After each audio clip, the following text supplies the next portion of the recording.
Hey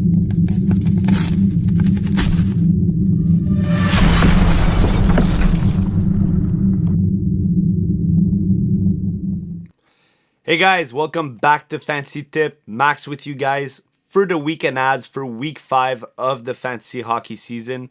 Glad to be back in my box this week.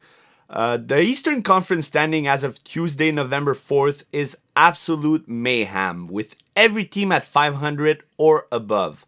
I have personally never seen the standings this tight 12 to 14 games in.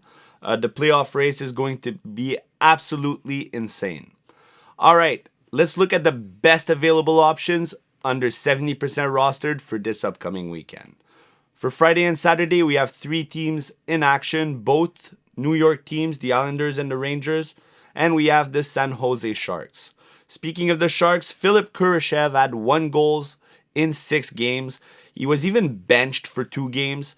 Since then, 5-game point streak with 4 goals, 4 assists, plus 6, all that from line 2 and PP2. I'm definitely riding the hot wave. Matthew Barzal, top line, top power play, easy pick. Will Smith, 11 points in 13 games. Slightly risky when you consider 7 of his points came in 2 games. Him and Kurashev might not be sure value long term like other guys here, but they have the highest ceiling. The Sharks are also the only team out of the 3 to play both games at home. Alexis Lafreniere, line 2, top power play, 3-game point streak. Cal Palmieri, line 2, top power play, 3 points in the last 4 games. We have Will Queally, 6 points, 33 shots, 46 hits on the year. Amazing floor. Emil Heineman, top line for the Islanders, 5 goals. His floor is amazing with 26 shots and 48 hits. Eklund, Toffoli, a couple of scoring options in San Jose. As of now, Toffoli is top line, top power play with Celebrini. Eklund is missing the Wednesday game tomorrow, so if he misses more time, Alex Wenberg would keep his place in the top 6 and PP1, making him an amazing option for deeper leagues. He's got 5 points in the last 4 games with an impressive 8 blocks. Anders Lee is line 3, top power play. Drouin is line 2, PP2. Lee has 9 points, Drouin has 7. And Pajot will give you literally everything but power play points. He's up to 3 shorthanded points on the year. Jeff Skinner is line 2, PP2 on the Sharks, boomer bust option. For Friday and Sunday, we have Calgary, Chicago, Detroit, Minnesota, and Winnipeg. Marco Rossi at number 1, top line center with the Wild, alongside Kaprizov, 12 points in 12 games, 5-game point streak. Frank Nazar, 11 points this season, and a very impressive 15 blocks so far. He's breaking out, don't mind his 3-game pointless streak right now.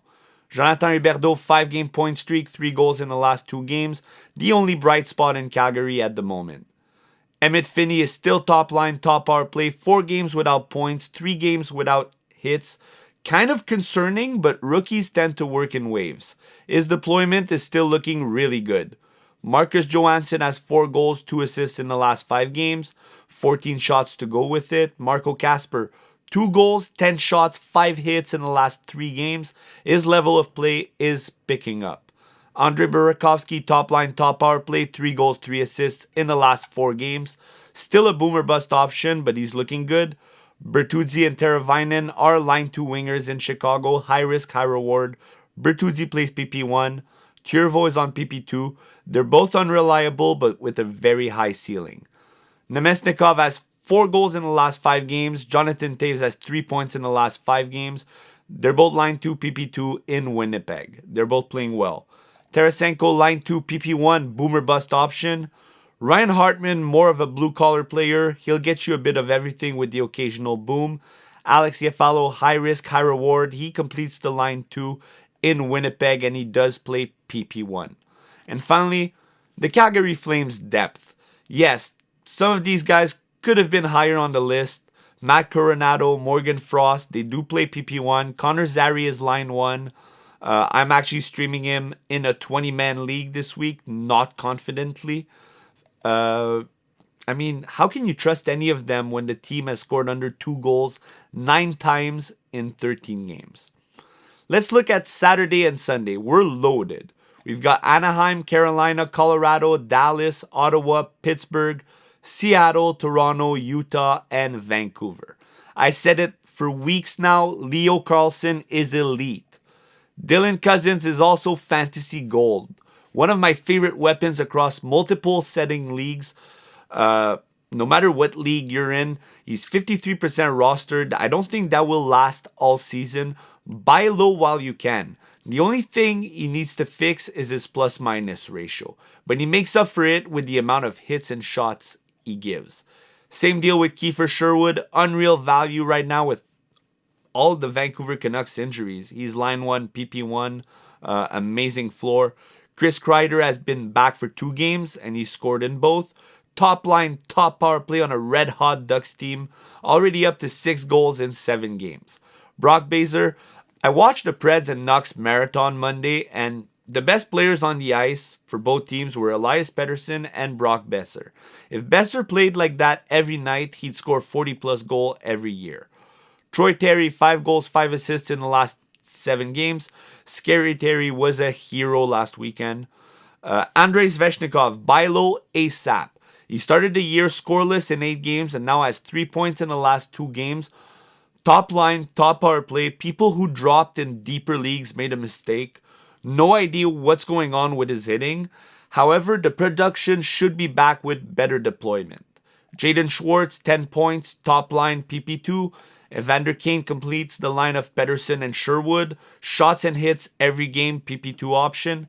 Shane Pinto, 8 goals, 12 points in 13 games.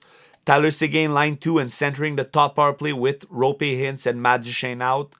Medium risk, high reward. Jordan Eberle, Eli Tolvanen are the first line wingers in Seattle. They do like to shift the guys around. Eberle has ceiling, Tolvanen has the floor. Brock Nelson has been demoted to PP2. Still line 2. His value is much greater when he gets PP1 time. Nick Robertson, is this the year Jason's brother doesn't get glued on line 4? 3 goals, 3 assists, 6 points in the last 5 games. He is on line 2, PP2. He's a great option for this weekend. Matty Beniers, first line in Seattle, top power play. Justin Brazeau has missed some games and could still be out. He's been amazing on line 2, so don't sleep on him in any leagues when he's back. Mason McTavish shouldn't be 60% rostered. I know I repeat myself, but he does remain a high ceiling option in a very potent offense. Jake DeBrusk, top power play, big shot volume. Claude Giroux is line 3, PP2. He does have chemistry with a red hot Pinto right now. What a sight to watch Anthony Manta play the type of hockey he's been playing alongside Malkin. 6 goals, 11 points. Might not be sustainable all year, but he's definitely been a great streamer. Victor Olofsson is a high-risk, high-reward top power play in Colorado. Couple of Carolina Hurricanes second liners, Jackson Blake, Stankoven. They have no floor, so they're at your own risk. Okay, Ben Kindle, we see you. 5 goals to start his career in 12 games. Didn't expect the 11th overall pick to stick around, but I understand why now. 5 of his 8 hits and 9 of his 26 shots have come in the last 2 games. Deeper leagues, this guy could be an absolute steal. He played 22 minute, 23 second last game and is now on the PP1 with Sidney Crosby, Yevgeny Malkin, and Erik Karlsson at 19 years old. Barrett Ayton, line 1, PP2 in Utah. Stevenson, Shane Wright, middle 6 centers in a defensive system. Stevenson has been PP1, Wright PP2, but they do like to switch things around. Bobby McMahon completes Tavares and Robertson on line 2 in Toronto. Decent floor. Lawson Krause, Yamamoto are PP2 options in Utah. And finally, the Toronto Maple Leafs line 3.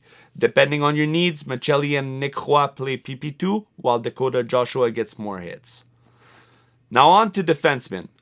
For as long as he keeps producing, Dmitry Orlov will remain high in rankings. It doesn't matter if he doesn't play PP1, he's probably been one of the best adds and holds so far. Jacob Trouba also casually playing the best hockey of his career. 2 goals, 5 assists, 7 points in the last 6 games. 12 shots, 15 hits, 13 blocks to go with it. He's elite. He's absolutely elite on the defensive end of thing, and now he's producing offensively. Philip Ronek is a sure choice, playing above 25 minutes every night with points and a good floor. Chris Letang, PP2 in Pittsburgh, still going. Artem Zub has 1 goal, 5 assists, plus 5 in the last 6 games. You can ride the hot wave here. Another Calgary bright side would be Rasmus Anderson. He's plus 0 on the worst team of the league and has 35 shots and 20 blocks this season. He's working. Brock Faber has found his game. He's actually been the best defenseman in Minnesota for the past 4 to 5 games. He's got 5 points in the last 4 games after going pointless in the first 9 games. The difference? 17 shots in the last 4 games, 18 shots in the first 9. He's back on PP2, and I know a lot of people don't have a lot of faith in him, but I like him a lot. John Klingberg is the PP1D in San Jose. Devin Taves is high risk, high reward, PP2 in Colorado. Tony DeAngelo is on PP2 behind Matthew Schaefer with the Islanders. Braden Schneider, decent floor, PP2. Ekman Larson, PP2 in Toronto. Jared Spurgeon is on PP1. He remains high risk, high reward. His blocks are not as nice as usual. Sam Rinzel is PP1 in Chicago. Lev Shunov is PP2. High risk, high rewards. Mike Riley has been really good on Carolina with Gostisbehere, Slavin, and Miller out. Deeper leagues, check him out. In 8 games, he's got 1 goal, 3 assists, plus 8, 17 shots, and 12 blocks. Mario Ferraro, super safe floor. I might get a lot of hate for this, and let me know down below what you think, but I think Bouyoum is good for the free agency in most 8-man league and some 10 to 12-man leagues.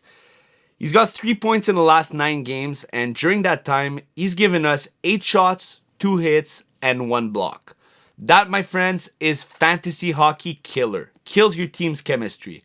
He is no longer on the PP1 and does play on a team with guys that can take that responsibility. There's too much competition for him to not produce offensively. With that being said, here is where I place him while he's on PP2. Timothy Liljegren was one of my deep league dark horse candidate. He's got 3 points, 9 hits, 7 blocks in the last 5 games. He did gain a spot on PP2 earlier this week. Adam Larson is a good shot blocker. Logan Stanley gives you a little bit of everything. And of course, if you want to swing at bat, Zane Perek is not even sure to start in the lineup on Calgary. But if he does, he's a PP1 defenseman and they're really hard to come by. For the Sunday goalies, we have 8 games on Sunday. No easy matchups this week. I like Detroit at home against Chicago. Give me John Gibson or Cam Talbot. With all the injuries Vancouver have, it's hard to bet against Colorado, who only have 1 loss in regulation. Scott Wedgwood should get the Sunday start. Any of the Toronto, Carolina goalies are adds and old in most formats, apart from maybe Primo. Keep an eye out for Joseph Woll's return, although I doubt they'll welcome him back on the back end of the back-to-back. Casey DeSmith in Seattle could be a trap game. Seattle keeps it close, but it should be a low-scoring game regardless, with Rope Hintz and Matt Duchene out. Vanecek should get the start against Ottawa. Utah is better rounded at this time and don't have any injuries. Silovs get the automatic start for Pittsburgh if logic respects itself. Tough matchup. If not, Merilainen for Ottawa should also get a start on Sunday. Let's look at the categories. For shots, we have Olofsson, Andersley, Jackson Blake, Jake DeBrus, Chris Kreider, Oliver Moore, Cal Palmieri, Shane Pinto, and Ryan Hartman. For blocks, Romanov, the only player at 3, Adam Larson, 2.6, Mario Ferraro, Edvinson, Jake McCabe, and Ian Cole are good options. For hits, Trenin, Kiefer Sherwood, Colton Dack, Heineman, Adam Ernie, Ryan Lundberg, Sammy Blais, Will Quealy, Dakota Joshua, and Dylan Cousins. For face-off, Jordan Stahl, Chandler Stevenson, Kevin Stenlund, Pajot, Jonathan Taves, Brock Nelson, Backlund, Jack Drury, Wenberg, and Shane Pinto. Fancy Tipped is now the only undefeated team left in the Content Creators League, standing at 4-0. I'll keep updating you guys weekly, of course. Thank you for watching all the way through. If you like the content, click the like button, subscribe to our channel. It's always much appreciated. Good luck, everybody, this weekend, and I will see you guys next week.